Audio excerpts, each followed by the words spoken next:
Any hardcore fan of mine knows that I love Yoshi's Island.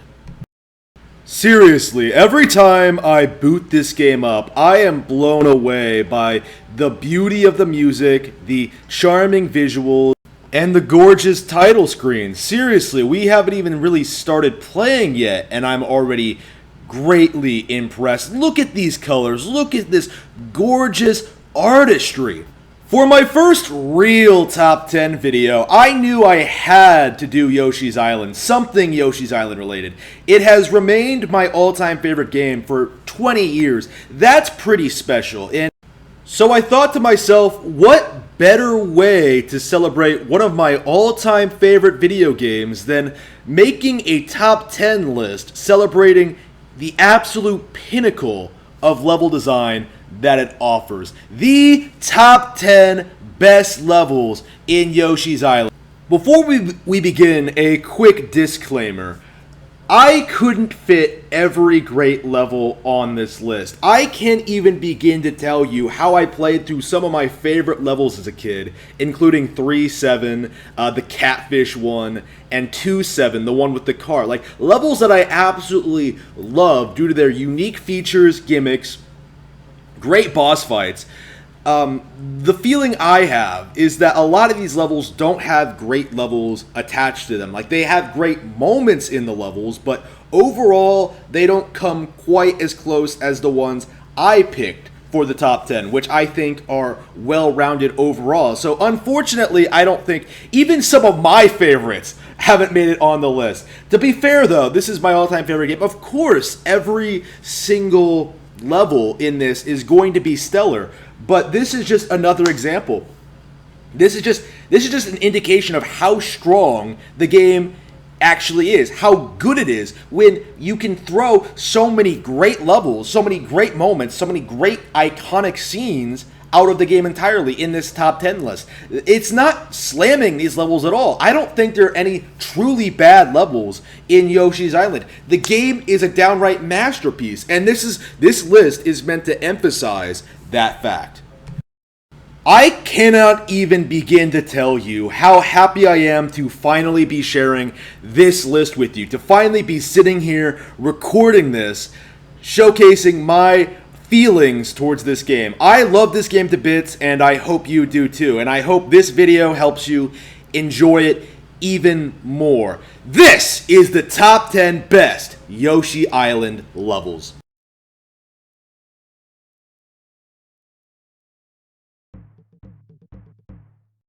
Cave of the Mystery Maze makes the list for one reason.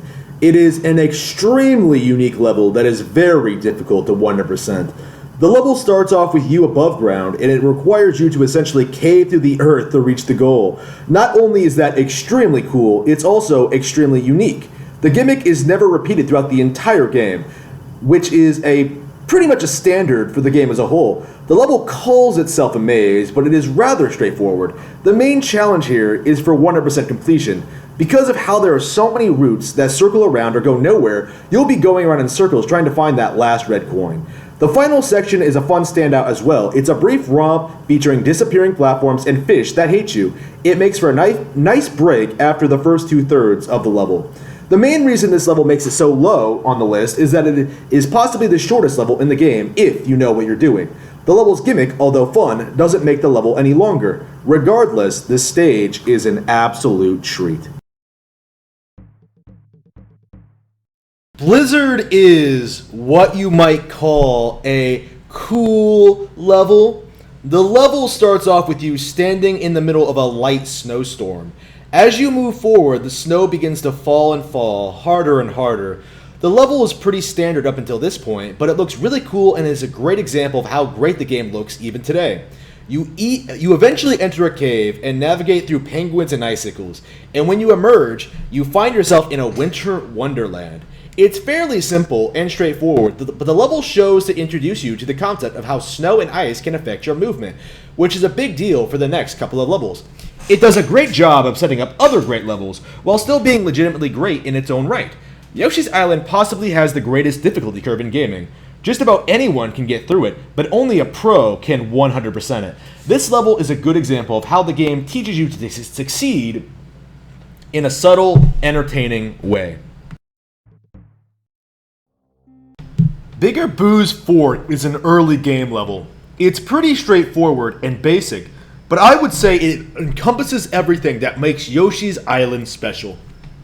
At its simplest level, due to the way the level is structured, it isn't entirely obvious where you should go. A first-time player is going to be confused when they enter a door and find themselves in an empty room, or go down a path and find a dead end. The way to go forward is not exactly obvious, and it takes some figuring out. On top of all of that, the level has a surprisingly good boss at the end of it.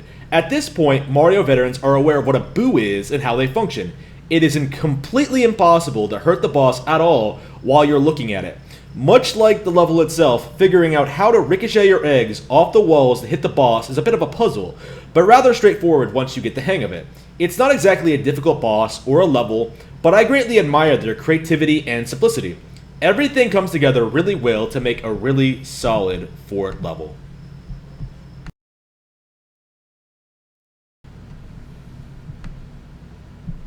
I typically dislike platform levels in this game. Usually they're slow and boring and obnoxious to 100%. Ride Like the Wind seems to have been designed with the specific intent to make people like me feel like an idiot. Ride Like the Wind makes platforms awesome. The entire time you're neatly looping through these elaborate obstacle courses, hopping from platform to platform at high speed, avoiding enemies in pits, and using the momentum of the platforms to throw yourself across the screen. It's a lot of fun and is over far too quickly. If you're good enough, you can launch yourself off the final platform and land right in the middle of the goal ring. Any level where you can do that deserves to be on this list.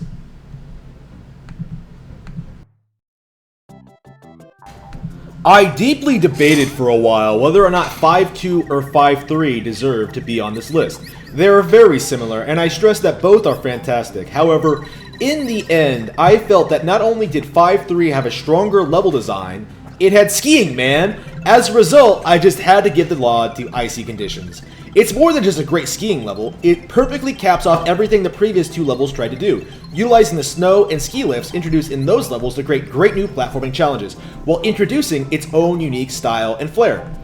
Capping off this trilogy of great snow levels with the skiing section was a great way to end it. I almost wish there were more of them in the game. This segment is so short, but so much fun. On top of everything else this level does right, this is just icing on the cake. This may be a bit of a weird one, but bear with me. Potted Ghost may be one of the lamest boss fights in video game history. I am a ghost in a flower pot! Fear me! But for some reason, the castle it belongs to is one of the most compelling in the game. The level starts off with you navigating a fiery pit, and then venturing past spikes and pits, and then concludes with you trying to find keys to progress to the boss. Although the boss itself is almost as lame as a Naughty Dog game, the level itself is stellar. It introduces several new enemies, does a stellar job of hiding 2 keys needed to progress, and truly feels like a castle. The level is fairly long and has a lot of obstacles to overcome, including a very unique one at the end, where a bunch of enemies are guarding the flower pots that could contain a key. After a level this well-rounded, even the lackluster boss couldn't possibly ruin it. There's something about this level, man. More than a few levels in Yoshi's Island are surprisingly dark and intimidating, and this is quite possibly one of the best examples of that. From the very moment you step inside the pipe to Naval Piranha's castle, you're greeted by a ghost that takes up the entire pipe. You are forced to stand there, eating the Shy Guys it spits out, to throw the eggs in its face in order to get it to back off in order to proceed.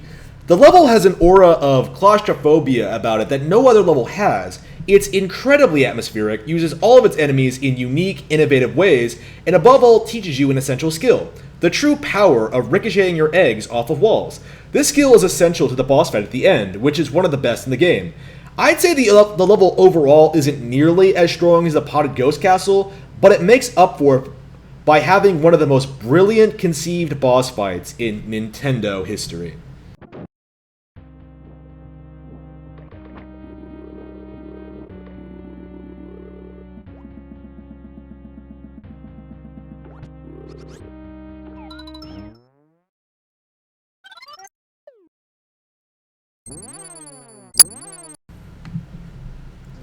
Number 3 is World 3-3. Nep Unit has the distinction of being the enemy to share the box art of the game with Yoshi. It's easy to see why. It's large, intimidating, and strikes a real presence, despite not being a real threat. However, it's by far the largest minor enemy in the game, and sticks out among most other enemies that Yoshi can typically swallow with ease. Despite the name, Nep Unit is only prevalent in the first part of the level. For the rest of it, you are trudging through mud, flying through narrow gaps by helicopter, traveling underwater by submarine, and dealing with frogs. A new enemy that will foreshadow what is to come in the next level. The level is one of those that throws so many amazing things at you, it is almost impossible not to consider it as one of the absolute best in the entire game. I was surprised when replaying this level. I really thought that number 1 would be a cinch for me, but after replaying the game for research purposes, I was shocked at how much I enjoyed World 2-2, the Baseball Boys. The signature enemy of this level, the Baseball Boys themselves, are some of the most flexible and dynamic enemies in the game. They are powerful, can deflect user attacks against you, and can be used to solve certain puzzles. Unlike Charging Chuck from the original Super Mario World, the Baseball Boys have feel like an organic part of Yoshi's world. These guys just ooze charm and style and can do so many interesting things. The entire level is elevated by their mere presence. The level itself is excellent, featuring lots of moments, from using Super Mario to access an area you couldn't reach as Yoshi, to that excellent cave portion near the end. The cave portion is, I think, what makes the level truly great.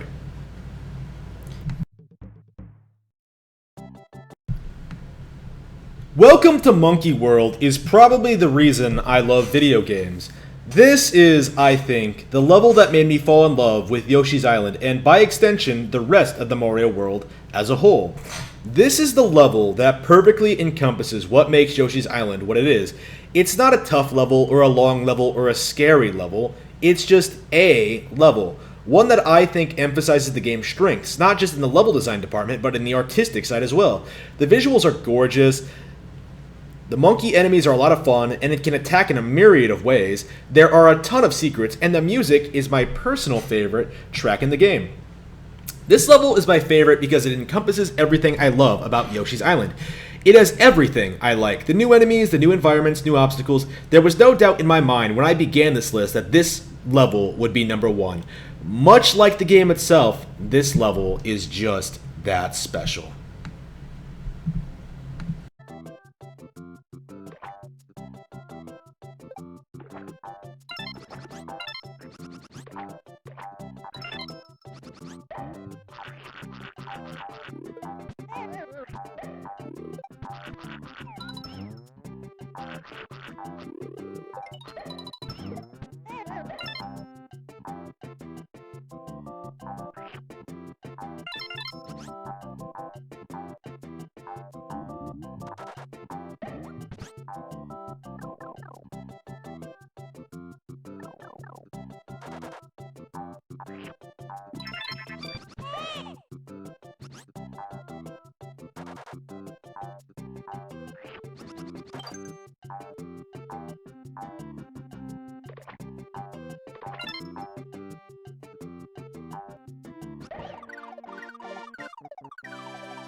Hey everyone, Cody Lee here. I just wanted to thank you all for taking the time to watch my video talking about one of my favorite childhood video games, Yoshi's Island. I'm hoping I can make more of these. I'm hoping I'm going to get better at it. I'm hoping I'm going to get really good at it. I'm hoping I'm going to be the best, so to speak. I'm really eager to to make more content, and the goal is one edited video a week. Of course, I'll keep up with the vlogs, I'll keep up with the website, I'll keep up with my my actual professional writing career. Check out my website at blackcatbooks.org for information about that. Links to my books. Please support me. I definitely want to continue building my YouTube brand and continue improving and giving you guys more information on classic video games. So I'm hoping you'll discover something new, or maybe get the chance to revisit old favorites. But until then, I will see you all next time. Thank you.